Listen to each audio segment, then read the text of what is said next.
Hello everyone. Hello sir. Hello. अभी कोमल जी ने add किया था अभी। कोमल जी ने किया था? चला गया वो। पता नहीं सर। चलिए, हाउस प्रॉपर्टी का हमने स्टार्ट कर रखा है, अभी सेकंड क्लास है इसकी। ये सर। इसमें जैसे हमने बताया था ना कि जो डिडक्शंस वाला पार्ट है, उसमें जो सेक्शन 24 है, तो वो बहुत ज़्यादा इंपॉर्टेंट है। हमने एक्चुअल में जो टैक्सेबल वाला पार्ट है कि उसका ग्रोस टैक्सेबल वैल्यू कैसे निकालनी है, वो तो हमने कंप्लीट कर लिया था। बट इसका जो डिडक्शन वाला पार्ट है, इसमें एक जो स्टैंडर्ड डिडक्शन है वो तो कॉमन है, और जो दूसरी डिडक्शन है, इंटरेस्ट फ्रॉम हाउसिंग लोन, ये सब ज़्यादा इंपॉर्टेंट है। तो इसकी मैंने बताया था कि सेपरेट क्लास होगी, आज उसकी क्लास है, और कल इसको कंप्लीट कर देंगे। कल इसका न्यूमेरिकल करेंगे, पूरी हाउस प्रॉपर्टी का। तो क्या करें, अभी स्टार्ट करें? Yes sir.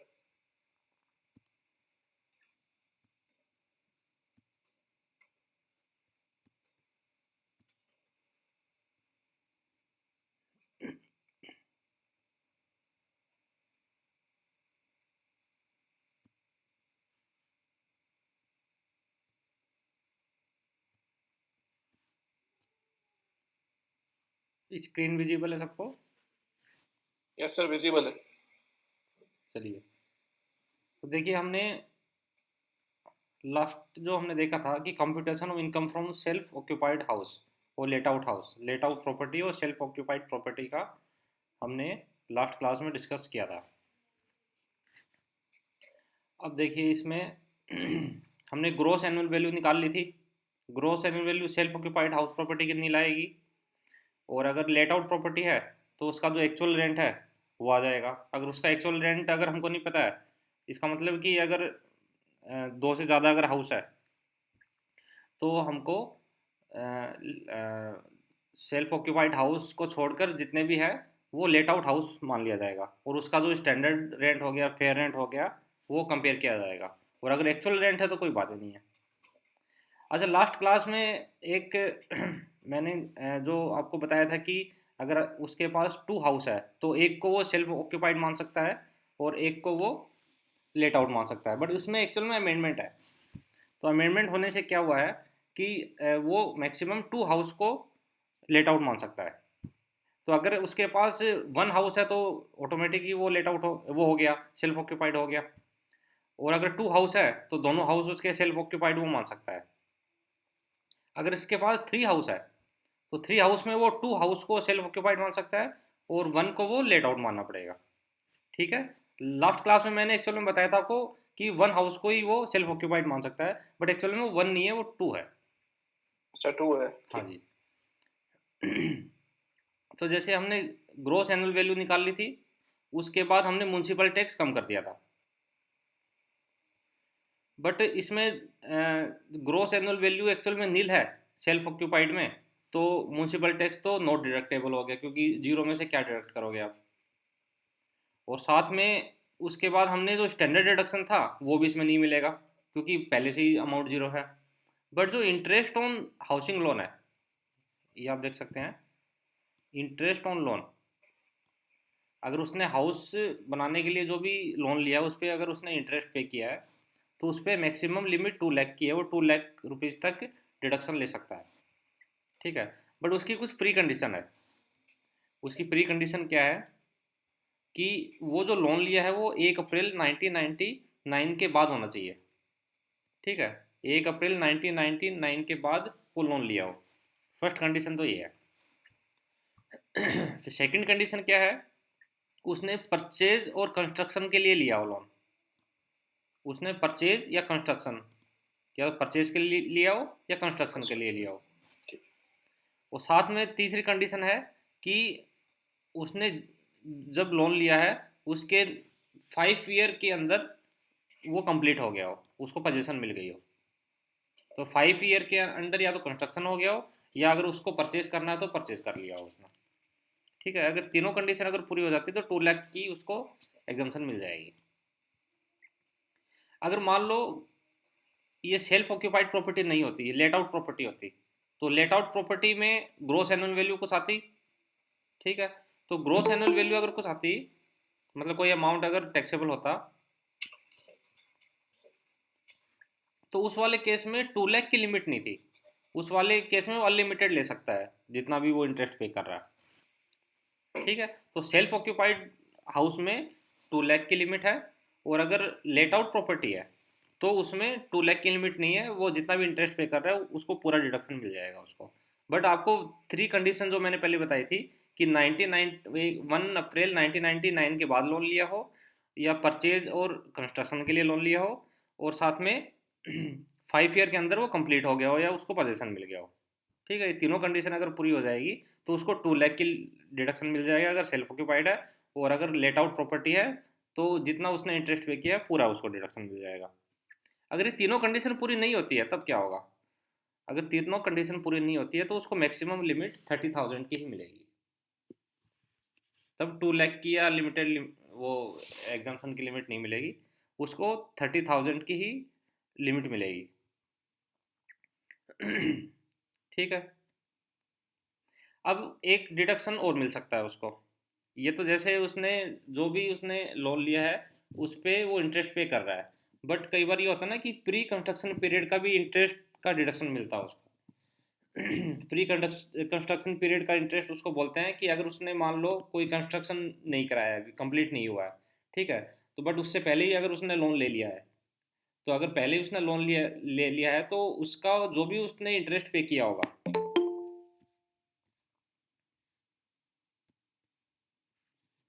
प्री कंस्ट्रक्शन का इंटरेस्ट जो भी उसने पे किया होगा, ठीक है, तो उसको 5 इक्वल एनुअल इंस्टॉलमेंट में उसका डिडक्शन मिल जाएगा। अगर मान लो 1 लाख रुपीज़ का अगर इंटरेस्ट बन रहा है, ठीक है, तो पर ईयर उसको 20,000 का डिडक्शन मिल जाएगा, और मैक्सिमम लिमिट वो 2 लाख की लिमिट में ही आएगा। मतलब कि प्री कंस्ट्रक्शन पीरियड का इंटरेस्ट और साथ में जो करंट ईयर का इंटरेस्ट दोनों को मिला के मैक्सिमम 2 लाख की लिमिट तक ही उसको डिडक्शन मिल सकता है सेल्फ ऑक्यूपाइड में। अब थोड़ा आगे बढ़ते हैं। अब जो मैंने बताया इसको देखते हैं, पॉइंट वाइज देखते हैं। अब इंटरेस्ट ऑन ओरिजिनल लोन, अगर मान लो उसने कोई लोन ले रखा है, तो loan taken for purpose of construction और रिपेयर और रिन्यूअल, मतलब कि अगर उसने परचेज पे लिया है लोन, या कंस्ट्रक्शन पे लिया है, या कोई रिपेयर या रिन्यूअल कराने के लिए अगर लिया है, तो सेल्फ ऑक्यूपाइड में उसका 2 लाख की लिमिट है, वो हमने पहले बताया था, ठीक है। और लेट आउट प्रॉपर्टी में कोई लिमिट नहीं है, मतलब जितना उसने इंटरेस्ट पे किया पूरा डिडक्शन मिल जाएगा, जो भी हमने डिस्कस किया था। अब इस वाले केस में ये है कि अगर उसने लोन पे नहीं भी किया है तो एक्चुअल में ये अक्रूवल बेसिस पे इसको डिडक्शन मिलेगा। अगर उसने लोन का इंटरेस्ट अगर रियल में पे नहीं भी किया है, अगर ड्यू हो गया है, तब भी उसको डिडक्शन मिल जाएगा। अब ये डिडक्शन कैसे मिलेगा, उसके पास क्या प्रूफ है, मतलब कैसे कैलकुलेशन करेगा वो, तो आप देखिए। आप ये चेक कर सकते हैं, अगर मान लो उसने एच से लोन ले रखा है, ठीक है, अगर उसने एच से लोन लिया है तो एच एक प्रोविजनल सर्टिफिकेट देगा ईयर के एंड में। अब देखिए इस वाले केस में, इसमें आप देख सकते हैं provisional certificate for interest and principal repayable for the period 1 April 19 to 31 March 20, मतलब कि फाइनेंशियल ईयर 19-20 के लिए प्रोविजनल सर्टिफिकेट दिया है, जिसमें इंटरेस्ट और प्रिंसिपल का आप कैलकुलेशन देख सकते हो। अब ये तो बेसिक कैलकुलेशन आ गई कि लोन अकाउंट नंबर क्या है, कितना अमाउंट सेंक्शन हुआ है, डिसबर्समेंट कब हुआ है, ठीक है, कब से स्टार्ट हुआ है। अब मेन इंपॉर्टेंट पार्ट ये है इंटरेस्ट कंपोनेंट, कि उसका इंटरेस्ट कंपोनेंट कितना है। आप इंटरेस्ट कंपोनेंट देख सकते हैं 60,568 है, और प्रिंसिपल कंपोनेंट है 1,07,732। तो सर ये टोटल क्या होता है? ये इंटरेस्ट सर्टिफिकेट है जो आपको बैंक से लेना पड़ेगा। तो कई बार ओके। जैसे अगर आपकी अगर नेट बैंकिंग है या लॉगिन ले रखा है आपने, तो वहाँ से भी आप डाउनलोड कर सकते हो। अगर ऐसा नहीं है तो आप ब्रांच में विजिट करके उससे साइंड कॉपी ले सकते हो। और ये आपको मतलब कि अपने एम्प्लॉयर को डिपॉजिट करना पड़ेगा। अगर आप सैलरीड पर्सन हो तो आपको एम्प्लॉयर को डिपॉजिट करना पड़ेगा। तो वो फिर जब आपकी टैक्स की कैलकुलेशन करेगा तो वो कंसिडर कर लेगा इस लॉस को और आपका टैक्स है वो कम काटेगा। बट अगर मान लो आप एम्प्लॉयर को नहीं दे पाए कोई रीज़न से, या बैंक से आपको ये प्रोविजनल सर्टिफिकेट नहीं मिल पाया, तो जब ईयर कंप्लीट हो जाएगा तो फाइनल सर्टिफिकेट बैंक से मिल जाएगा आपको। फाइनल सर्टिफिकेट और प्रोविजनल सर्टिफिकेट में थोड़ा सा डिफरेंस हो सकता है, क्योंकि प्रोविजनल सर्टिफिकेट में ये कि ईयर कंप्लीट होने से पहले ही वो आपकी ये कैलकुलेशन करता है। आपने मान लो ऐसा लोन ले रखा है कि अगर मान लो फ्लोटिंग रेट वाला लोन ले रखा है कि जो भी इंटरेस्ट है वो फ्लोटिंग रेट के हिसाब से चेंज होगी, तो ये जो सर्टिफिकेट मिलेगा वो तो आपको पहले ही दे देगा।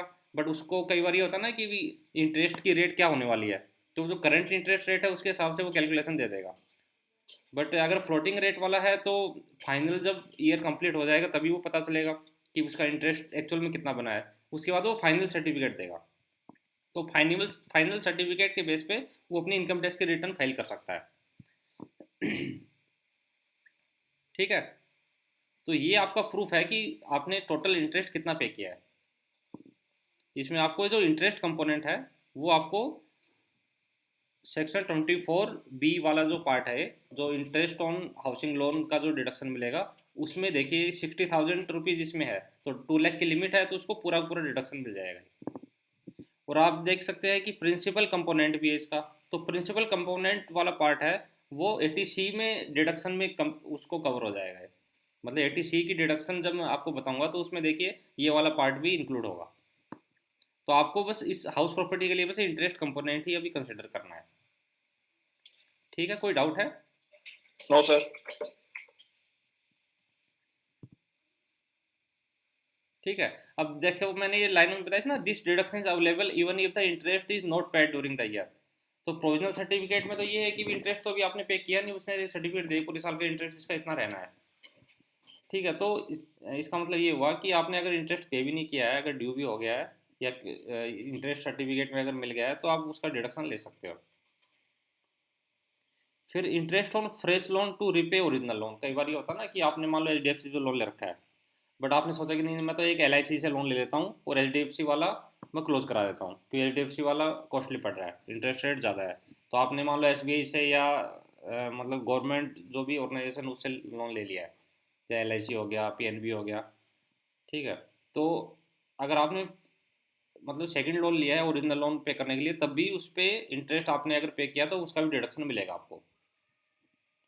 और प्री कंस्ट्रक्शन पीरियड का इंटरेस्ट मैंने आपको अभी बताया था कि टोटल 5 इक्वल इंस्टॉलमेंट में मिलेगा, वो एक साथ नहीं मिलेगा। जैसे अगर करंट ईयर का है वो तो एक साथ मिल जाता है। देखिए अगर ये पूरे साल का है तो इसमें जो करंट ईयर का अगर है तो ये पूरे साल का आपको एक साथ मिल जाएगा 60,000। ठीक है, बट अगर प्री कंस्ट्रक्शन पीरियड का इंटरेस्ट है, मतलब कि कंप्लीशन सर्टिफिकेट मिलने से पहले का या रजिस्ट्री होने से पहले का अगर कोई इंटरेस्ट आपने पे किया है, तो उसका अगले सालों में, अगले 5 सालों में थोड़ा थोड़ा इक्वल आपको डिडक्शन मिलेगा, उसका एक साथ नहीं मिलेगा। ठीक है, यस सर।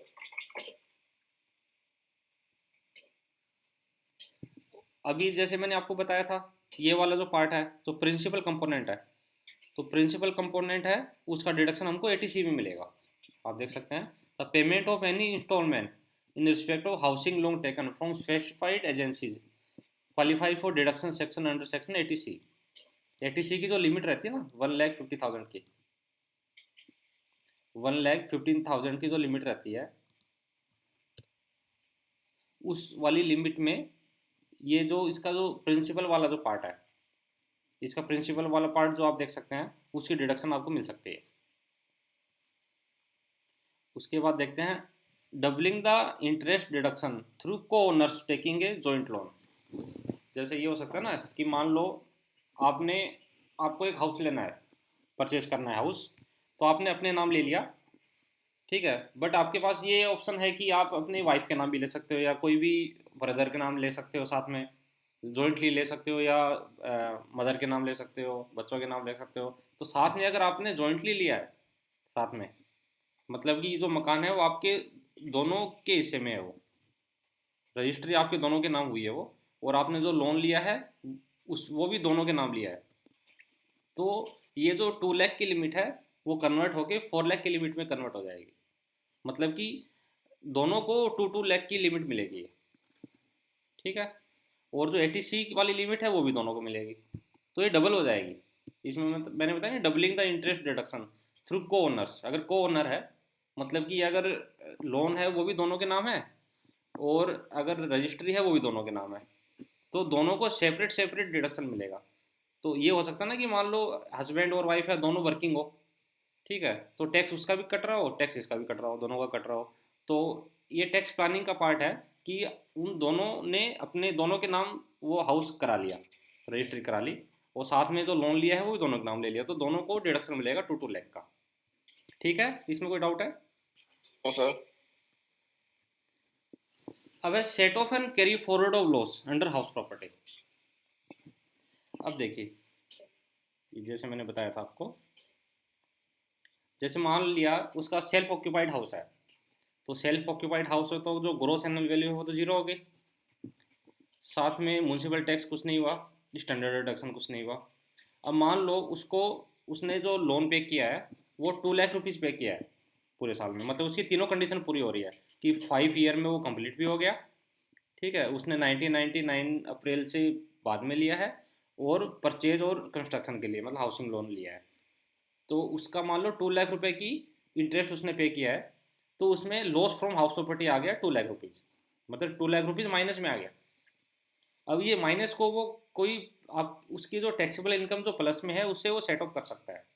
अगर मान लो सैलरी 10 लाख रुपीज़ है और ये 2 लाख रुपये माइनस में है, तो टोटल टैक्सेबल वैल्यू हो जाएगी 8 लाख रुपीज़।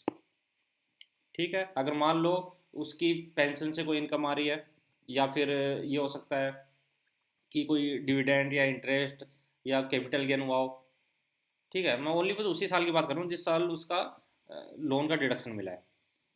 तो उस फाइनेंशियल ईयर में जितनी भी उसकी अदर सोर्सेज से इनकम है, वो चाहे सैलरी से हो, बिजनेस प्रोफेशन से हो, कैपिटल गेन से हो, ठीक है, अदर सोर्सेज से हो, या फिर दूसरे हाउस से भी हो। अगर मान लो उसके 3 हाउस है या 4 हाउस है, तो 2 हाउस में मान लो ये हो सकता है ना कि भी वो रेंट रिसीव कर रहा हो, तो फिर दोनों में फिर वो करेगा, ग्रोस एनुअल वैल्यू वो दिखाएगा। तो अगर उसकी हाउस दूसरे हाउस प्रॉपर्टी से भी इनकम है, सैलरी से भी इनकम है, या फिर उसकी बिजनेस प्रोफेशन से कोई इनकम है, या कैपिटल गेन से इनकम है, तो जितनी भी इनकम है वो सेट ऑफ कर सकता है उस लॉस से, ये जो लॉस 2 लाख रुपीज़ है। अब देखिए इसमें बताया ना, adjustment with in the financial year, उसी फाइनेंशियल ईयर में सेट ऑफ कैसे कर सकता है, तो loss from a house can be adjusted, ये जो लॉस जो हुआ है जो हाउस से, इसको लॉस माना जाएगा, तो वो एडजस्ट कर सकता है income from any other house, कोई भी हाउस कोई दूसरा है उससे अगर इनकम हुई उससे उससे भी एडजस्ट कर सकता है। और लॉस अंडर हाउस प्रॉपर्टी, मतलब ये जो लॉस हुआ है can be adjusted against income under any other head of income, ठीक है, income under any head of income, इसका मतलब सैलरी से इनकम हो, या फिर कैपिटल गेन से हो, बिजनेस प्रोफेशन से हो, तो उसी साल में तो वो किसी से भी सेटअप कर सकता है। बट अगर मान लीजिए, यहाँ देखिए 2 लाख रुपीज़ तक उसको डिडक्शन मिलेगा। अगर मान लो उसने इंटरेस्ट 2,50,000 का किया होता तब क्या होता, तो 2,50,000 का अगर उसने इंटरेस्ट किया होता, तो 2 लाख रुपीज़ का तो यहाँ पर डिडक्शन मिल गया उसको, बाकी जो 50,000 जो बैलेंस रह गया उसका, तो वो अगले 8 सालों में वो उसका बेनिफिट ले सकता है, वो कैरी फॉरवर्ड कर सकता है उस लॉस को। ठीक है, तो अनएडजस्टेड लॉस, इसका मतलब ये जो लॉस है जो एडजस्ट नहीं हुआ है from house property can be carry forward for 8 subsequent year, मतलब 8 सालों में वो कैरी फॉरवर्ड कर सकता है, and adjusted against income under house property, but वो आगे फिर दूसरे हाउस प्रॉपर्टी से ही एडजस्ट कर पाएगा, मतलब दूसरी हेड ऑफ इनकम से एडजस्ट नहीं कर पाएगा।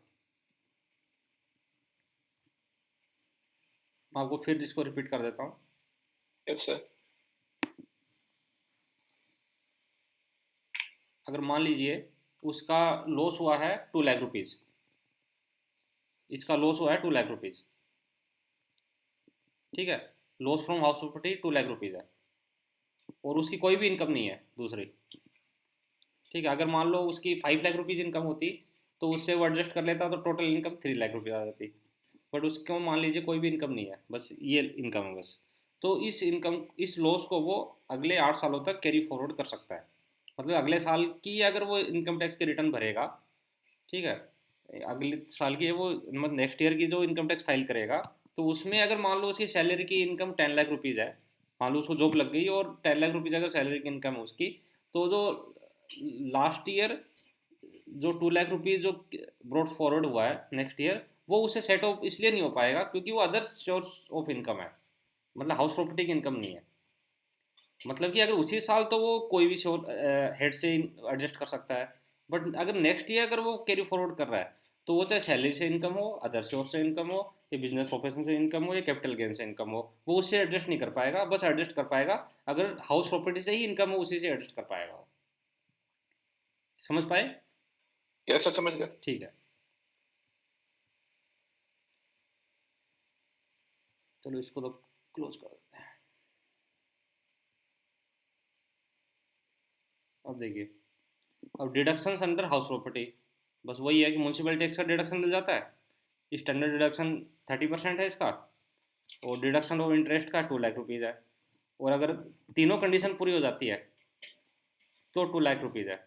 मतलब कि जो होम लोन है, ये कंस्ट्रक्शन या परचेज के लिए लिया हो, या 1999 के बाद लिया हो, 1 अप्रैल, और 5 ईयर के अंदर कंप्लीट हो गया हो। अगर नहीं है, अगर ऐसा नहीं हुआ तो 30,000 की लिमिट में ही उसको मिलेगा, डिडक्शन मिलेगा बस।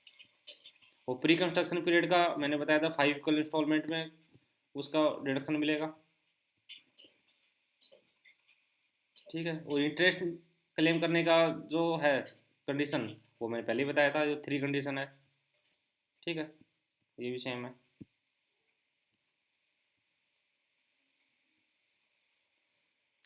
अब देखिए यहाँ पर,